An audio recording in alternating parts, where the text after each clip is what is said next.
Hello दोस्तों। आज है हमारा दूसरा दिन द्वारका गुजरात में। हम अपने होटल से रेडी होकर और नाश्ता कर कर निकले नागेश्वर ज्योतिर्लिंग के लिए। ये है नागेश्वर महादेव का मंदिर। यहाँ अंदर ही एक माता की मूर्ति भी है और ये है नागेश्वर महादेव। यहाँ हमने बैठकर अंदर पूजा अर्चना की। नागेश्वर महादेव में अंदर बैठकर पूजा करने के लिए आपको धोती पहनना ज़रूरी होता है। तो मंदिर के अंदर भी धोती अवेलेबल होती है और आप अपने घर से पहनकर भी जा सकते हैं। फिर हमने यहाँ रक्षा सूत्र बंधवाया। उसके बाद हम बाहर की तरफ आए तो वहाँ पर भगवान शिव और पार्वती के दर्शन किए। साथ ही नागेश्वर ज्योतिर्लिंग हिरन नदी के किनारे पर है और ये है मंदिर के बाहर का प्रांगण। बहुत ही सुंदर है। एक तरफ नदी बहती है, हवा सुन चलती है और बहुत ही प्यारा दृश्य होता है। साथ ही मंदिर के बाहर भी कुछ और मंदिर भी बने हैं। उनमें से एक है शनिदेव महाराज का मंदिर। तो हमने वहाँ शनिदेव महाराज के दर्शन किए। फिर साथ ही में एक नवग्रह का मंदिर भी बना है, तो हम उस नवग्रह मंदिर में भी गए और यहाँ पे भी हमने सब ग्रहों को प्रणाम किया। और ये है नागेश्वर ज्योतिर्लिंग की पहचान, शिव जी की विशाल मूर्ति। तो इसके सामने अपने हाथ जोड़े, हमने अपनी कुछ यादें बनाई।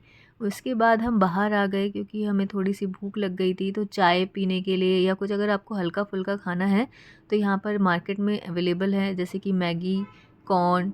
आप थोड़ी बहुत चूड़ी वगैरह अगर किसी को ख़रीदनी हो तो आप वो सब भी यहाँ से ले सकते हैं। फिर हमने यहाँ मार्केट में देखा कि क्या क्या मिल रहा था। उसके बाद हमने थोड़ा चाय नाश्ता किया और फिर हम निकल गए गोपी तालाब के लिए। गोपी तालाब यहाँ से बहुत पास ही है, तो यहाँ पर ये हम पहुँच गए हैं।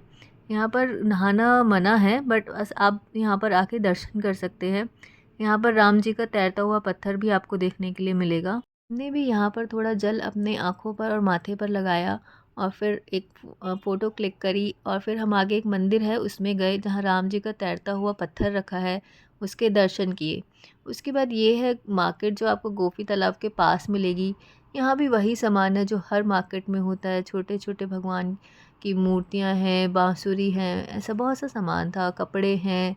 तो मतलब जिसको देखना है और जो लेना चाहता है वो यहाँ से ये सब चीज़ें ले सकता है। उसके बाद गोपी तालाब में जब हम बाहर आए तो वहाँ पे जो खाने पीने के स्टॉल्स भी बहुत सारे थे। तो हमने वहाँ पर ये देखा कि ये भैया भेल पूड़ी बना रहे हैं, तो हमने कहा चलो हम भी क्यों ना गुजराती स्टाइल भेल कुछ ट्राई करके देखते हैं। तो हमने भैया को ऑर्डर किया एक भेल पूड़ी की प्लेट बनाने के लिए। तो ये देखिए इन्होंने क्या कुछ मसाले अपने डाले और ये सब थोड़ी बहुत सब्जी और ये सब सामान मिलाकर कितनी बढ़िया भेल तैयार करी इन्होंने हमारे लिए। ये देखिए हमारी भेल बनकर तैयार है। और फिर यहाँ पर एक छाछ वाले भैया बैठे थे। यहाँ पर तो मतलब हर जगह छाछ आपको अवेलेबल होती है, तो हमने कहा चलो ये भी ट्राई करते हैं। तो हमने एक छाछ ली और उसके बाद हम निकल गए थे बेट द्वारका के लिए। बेट द्वारका पर जाने के लिए आपको पता है कि इंडिया का सबसे बड़ा केबल ब्रिज बना है जो कि एक समुद्र के ऊपर है। ये इंडिया की इंजीनियरिंग का अपने आप में एक बहुत ही अद्भुत नज़ारा देखने को मिलता है। बहुत बड़ा ब्रिज है ये और ये सी के ऊपर बना हुआ है। तो इस ब्रिज को आप पार करके बेट द्वारका जाते हैं। पहले आपको नाव से जाना पड़ता था, बट अब वो नाव वाला सिस्टम नहीं है क्योंकि ये ब्रिज बन गया है।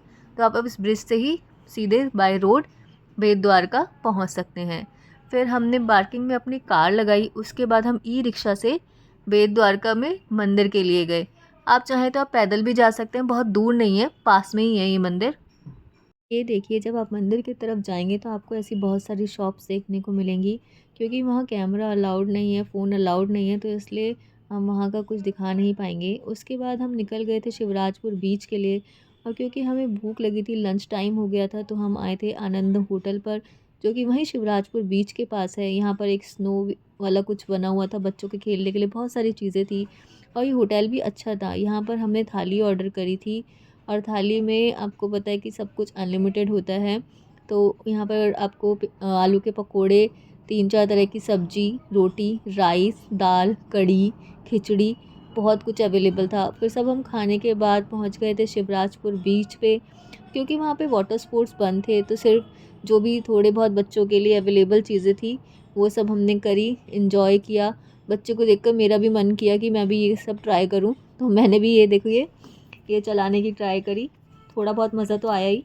उसके बाद हम बीच पर थोड़ी देर घूमे और कुछ हल्का फुल्का खाया पिया। उसके बाद शाम होने लगी थी तो हम उस बीच से निकल गए, क्योंकि आगे हमें होटल में जाकर, और हमारे होटल के पास ही हड़केश्वर महादेव का मंदिर है तो हमें वहाँ भी जाना था। तो ये देखिए बीच पर बहुत भीड़ थी, जबकि कोई वाटर स्पोर्ट्स अवेलेबल नहीं थे, तब भी यहाँ बहुत भीड़ थी। और ये देखिए हम पहुँच गए हैं भड़केश्वर महादेव मंदिर। ये हमारे होटल के पास ही था, ये द्वारकाधीश टेम्पल के पास ही है। तो ये बहुत ही सुंदर मंदिर है, इसकी लोकेशन बहुत ही प्यारी है। जस्ट सी के किनारे पर आपको ये मंदिर देखने को मिलता है। इस जगह को द्वारका का सनसेट पॉइंट भी कहते हैं। तो पहले हमने महादेव के दर्शन किए और फिर हम बैठ गए, वेट करने लगे सनसेट देखने का। बहुत ही ब्यूटीफुल सनसेट था। मैंने बहुत सारे सनसेट देखे हैं, बट इतना क्लियर सनसेट मुझे यहीं से देखने के लिए मिला। धीरे धीरे सन को नीचे जाते देखा। बहुत ही ब्यूटीफुल नज़ारा था। लोग यहाँ बहुत फ़ोटोग्राफ़ी करते हैं, वीडियोग्राफ़ी करते हैं। बहुत सुंदर देखने में लगता है। जब सनसेट हो गया तो हम बाहर मार्केट की तरफ गए। यहाँ पर भी वही सब चीज़ें अवेलेबल हैं जो और मार्केट्स में होती हैं, लाइक मैगी, कॉर्न और चाय। ये सब थोड़ा बहुत जिसको लेना है वो ले सकता है। उसके साथ ही यहाँ पर एक छोटा सा प्ले एरिया भी बनाया हुआ है, जहाँ पर कैमल राइड है और बाउंसी था बच्चों के लिए, स्लाइड्स बने थे। तो थोड़ा बहुत टाइम आप यहाँ पर भी स्पेंड कर सकते हैं। उसके बाद रास्ते में जब हम चलने लगे तो गीता मंदिर था, तो हमने गीता मंदिर में दर्शन किए। उसके बाद हम वापस द्वारकाधीश मंदिर के मार्केट में पहुँच गए, जहाँ पे हमने ट्रेडिशनल गुजराती आइसक्रीम ट्राई की। उसके बाद हमने खाना खाया और हम फिर रात को अपने लिए पान बनवाने लगे। तो पान देखिए कितना बढ़िया तरीके से भैया पान बना रहे हैं। इसके बाद इस पान को पैक करा कर हम अपने होटल के लिए निकल गए। और इस तरह हमारे डे 2 का एंड हुआ द्वारकाधीश में, और कल हम चलेंगे सोमनाथ। Thank you.